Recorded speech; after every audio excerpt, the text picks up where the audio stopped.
कभी सोचा है हमारा ब्रह्मांड आखिरकार दिखता कैसा है?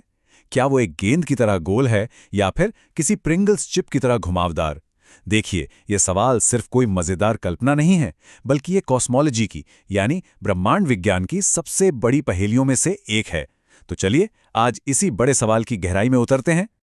तो सवाल बहुत सीधा सा है, हमारे यूनिवर्स का असली आकार मतलब उसकी असल जियोमेट्री है क्या? पर इसका जवाब ढूंढने से पहले यह समझना जरूरी है कि जब साइंटिस्ट आकार या शेप की बात करते हैं तो उनका मतलब क्या होता है। देखिए, जब हम आकार की बात कर रहे हैं तो किसी गेंद या डिब्बे जैसी बाहरी बाउंड्री की बात नहीं हो रही। क्यों? क्योंकि ब्रह्मांड किसी चीज के अंदर नहीं है, वो तो खुद ही सब कुछ है। तो असल में हम बात कर रहे हैं स्पेस टाइम के फैब्रिक की, उसके ताने बाने की। मतलब क्या ये एक चादर की तरह एकदम फ्लैट है या फिर इसमें कोई कर्व, कोई मोड़ है? असली सवाल तो यही है। अब आइंस्टाइन की थ्योरीज के हिसाब से ना सिर्फ 3 ही मेन पॉसिबिलिटीज बनती हैं। तो चलिए इस कॉस्मिक मिस्ट्री के 3 मुख्य संदिग्धों से मिलते हैं। तो ये पूरा खेलना एक कॉस्मिक रस्साकशी, एक टग ऑफ वॉर पे टिका है। एक तरफ है यूनिवर्स में मौजूद सारा मैटर और एनर्जी जो अपनी ग्रेविटी से सब कुछ अंदर की तरफ खींच रहा है, और दूसरी तरफ है एक्सपेंशन, वो ताकत जो हर चीज को बाहर की ओर धकेल रही है। अब इन दोनों के बीच का जो बैलेंस है ना, उसे एक मैजिकल नंबर से नापा जाता है जिसे कहते हैं ओमेगा। अगर ओमेगा ठीक 1 के बराबर है तो मतलब ब्रह्मांड फ्लैट है, अगर 1 से ज्यादा है तो गोलाकार, और अगर 1 से कम तो हाइपरबॉलिक। तो पहला उम्मीदवार सबसे सीधा साधा है, एक फ्लैट यूनिवर्स।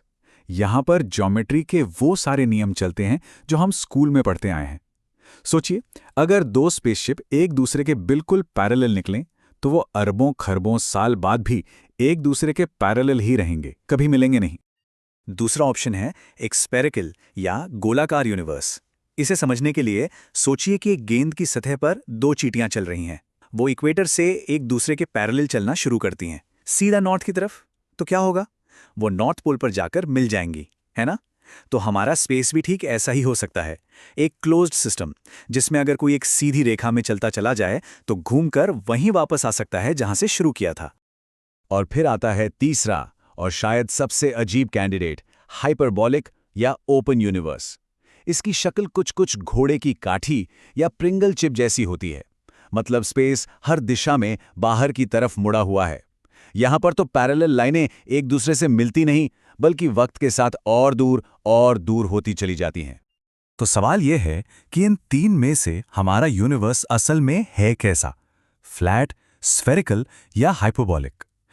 इस गुत्थी को सुलझाने के लिए हमें एक तरह की टाइम मशीन की जरूरत पड़ेगी जो हमें यूनिवर्स की शुरुआत में ले जा सके। और मजे की बात क्या है, हमारे पास ऐसी एक टाइम मशीन है, और इसका नाम है कॉस्मिक माइक्रोवेव बैकग्राउंड या CMB। ये असल में बिग बैंग के बाद बची हुई चमक है। यूनिवर्स की सबसे पहली तस्वीर जो तब ली गई थी जब वो सिर्फ करीब 4 लाख साल का था।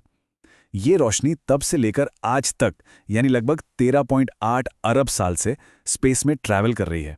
और जाहिर है, इतने लंबे सफर में यूनिवर्स के आकार ने इस रोशनी के पैटर्न पर अपनी एक छाप छोड़ दी है।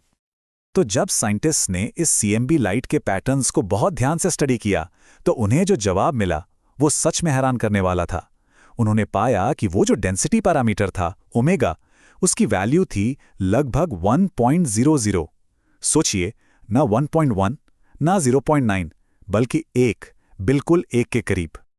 और इसका मतलब सिर्फ एक ही हो सकता है, हमारे यूनिवर्स में कोई मेजरेबल कर्वेचर यानी कोई बड़ा घुमाव है ही नहीं।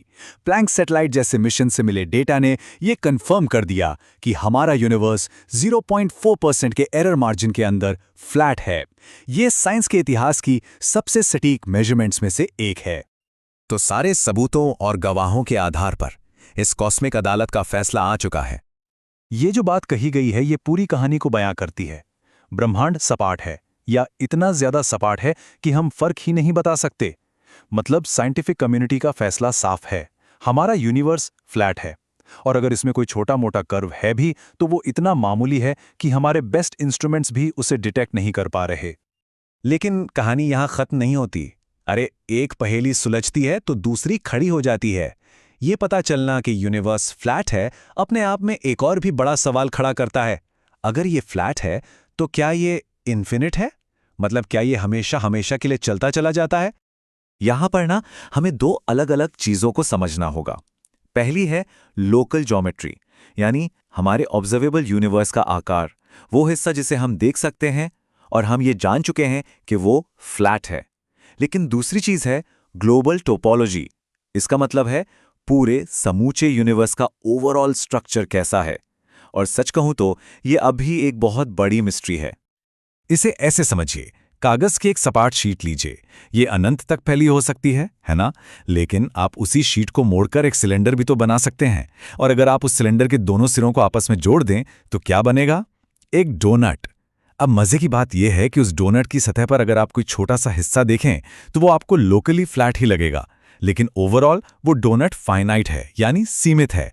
तो क्या पता हमारा यूनिवर्स भी ऐसा ही हो? तो आज की ये पड़ताल हम इसी एक सवाल पर छोड़ते हैं। हम ये तो जान चुके हैं कि जिस कॉस्मिक जमीन पर हम खड़े हैं वो सपाट है, पर सवाल ये है कि क्या ये जमीन एक अनंत चादर की तरह हमेशा के लिए फैली हुई है, या फिर ये एक विशाल कॉस्मिक डोनट है जिस पर अगर हम एक सीधी लाइन में चलते रहें तो एक दिन घूमकर वापस अपनी ही जगह पर आ जाएंगे। शायद यही हमारे यूनिवर्स का अगला सबसे बड़ा रहस्य है।